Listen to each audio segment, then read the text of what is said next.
Hello, hello! Welcome to another episode of History in the Dark. I am your host, Darkness the Curse.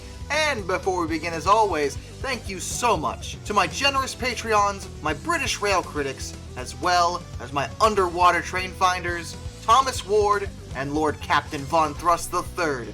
You are the reason why this content remains Ariel. Yeah, nailed it. And anyway, today we're going to do another top 5 list, but I'm going to transition back into aircraft. I know I haven't talked about planes in a really long time, and that's because, well, it just doesn't do as well with my audience compared to the train stuff. Not that I mind talking about locomotives, I'm a big rail fan, so of course I'll do that, but it is called History in the Dark, so I should be able to branch out into other things eventually. And even though the standalone plane story didn't do so hot when it comes to views, the original top 5 list I did of bad aircraft did alright. Not as good as the train-related content, but good enough that I think it still warrants a sequel. So let's discuss 5 more of the worst planes ever. The Messerschmitt Me-163 Comet. The Comet.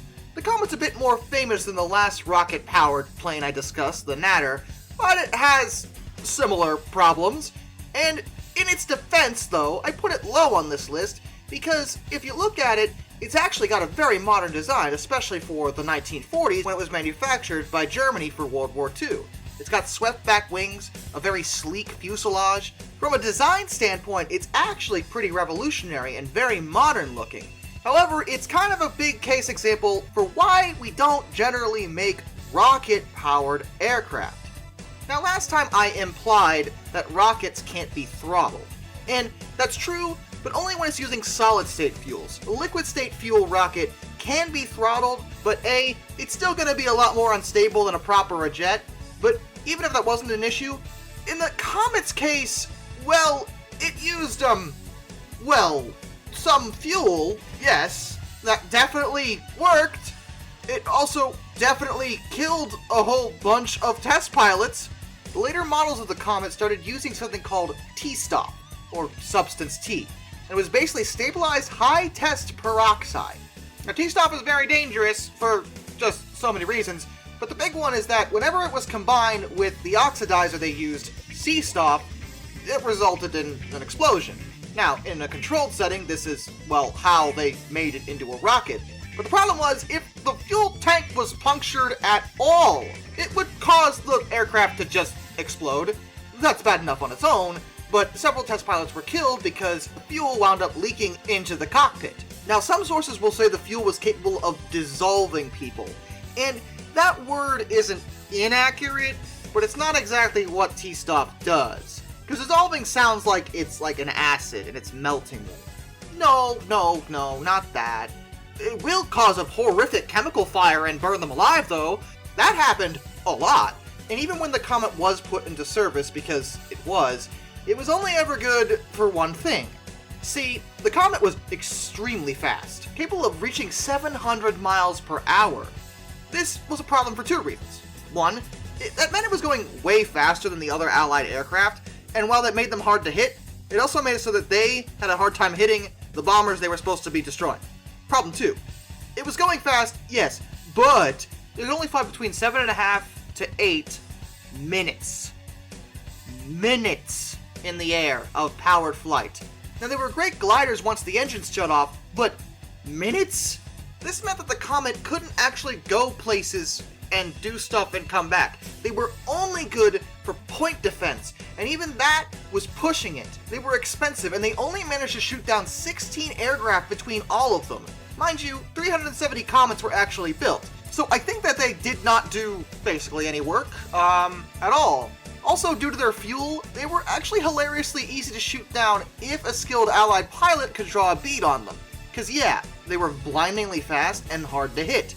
But if they were hit, the shot was basically guaranteed to ignite their fuel and blow them up. Despite having a revolutionary futuristic design, when it came to actual service, the Comet was worthless.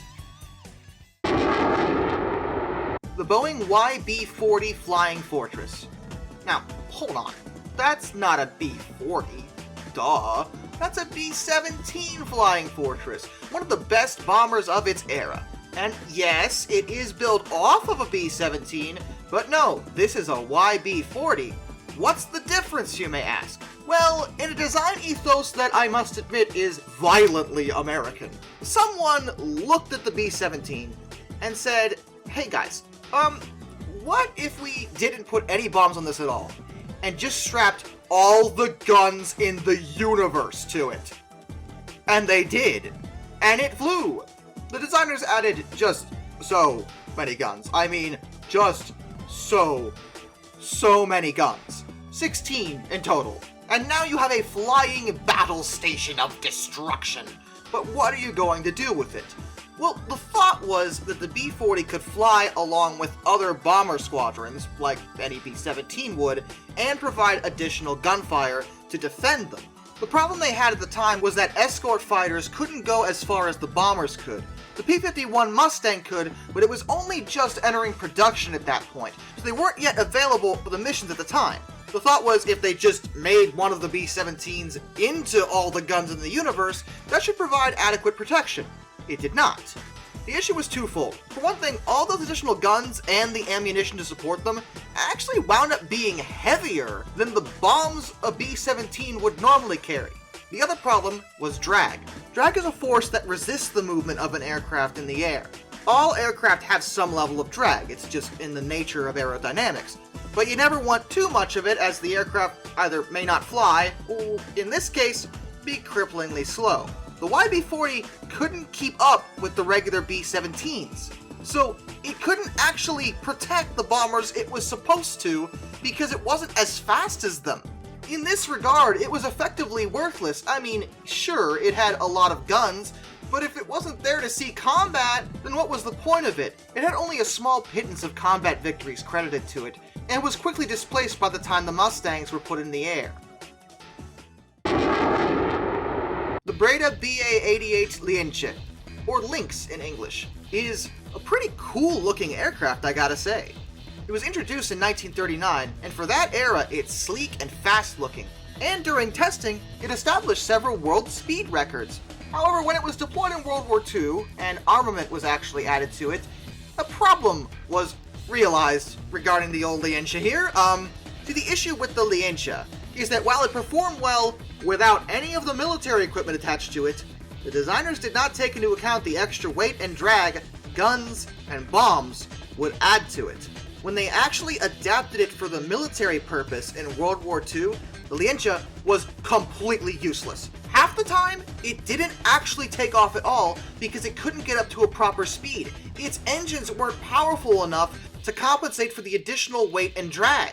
Attempts were made to make it work by removing the rear gunner and even trying to take off with half the fuel and bomb load, but it never really fixed anything.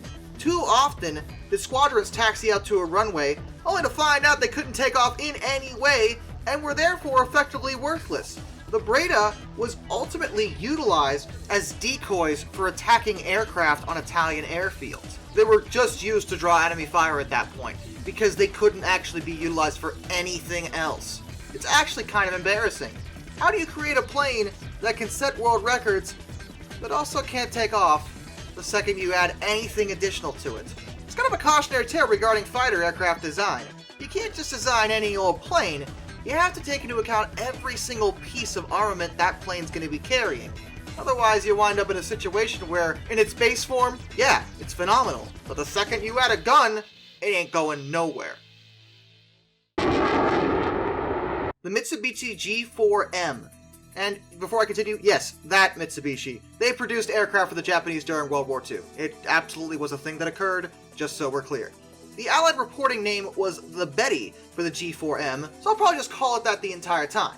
G4M was produced specifically for a need in the Japanese military to have a long-range, fast bomber to take on the advancing Allies. So I suppose you're thinking, oh, they didn't accomplish that at all. Well, technically speaking, they did. The G4M was fast, and it was capable of very long range. However, the way they accomplished this task was its major issue. See, in order to do this, they needed to make the aircraft as light as humanly possible. They removed any and all armor plating, so there was no protection for the crew, and most intriguingly, they removed self-sealing fuel tanks. Self-sealing fuel tanks are arguably a necessity on most aircraft, as their design prevents them from actually leaking, and therefore reducing the risk of, say, an explosion.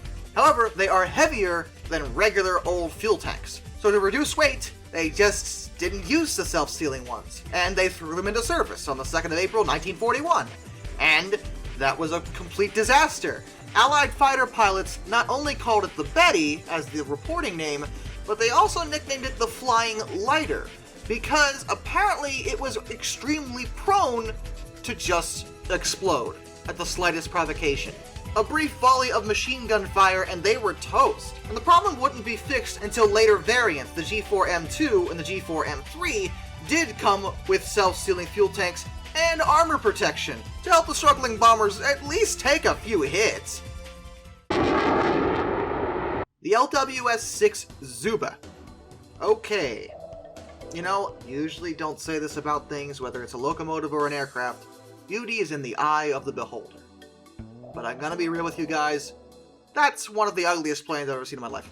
And I don't even feel bad about it, because, wow. And in another rare instance, it actually looks how it flies. The Zuber is a Polish design. It was meant to be a twin-engine medium bomber. They only ever made 20 of them because even when it was constructed, it was considered obsolete when compared to the PZL-37 Los that was meant for the same purpose, even though both aircraft cost the same to manufacture. As a result, the Zuber was constructed, but not for the purpose of bombing, because frankly, it could barely do that. It was significantly underpowered. It also had several other faults. For example, the undercarriage had a habit of retracting during landing, which is the opposite of what you want to happen. Some crews actually flew with the undercarriage permanently locked down, specifically to avoid this problem. Weirdly enough, the Zuber wound up serving 2 other countries because Poland was invaded in 1939 by both Germany and the Soviet Union. Some were destroyed, but the Germans captured several of them and used them for blind flying training. The Soviets also got a hold of 4 of the planes and used them as communication aircraft, but in both cases they were considered mediocrity, barely worth it at all. And some sources say there was an incident where one simply fell out of the sky because someone opened the side door. Mind you, the Zuber's not a pressurized aircraft. Not at all. Therefore, opening the door mid-flight really shouldn't cause that kind of problem. But that could be hearsay, as I haven't been able to confirm that as fact or not. But either way, the Zuber was known to be a terrible, terrible plane, and probably shouldn't have even been put into production at all. But it showed up at just the right time because Poland needed planes. And it did serve to train some of their own pilots to defend their homeland, so I guess it wasn't a complete waste. Till next time, this is Darkness, and Individual Alafon, farewell.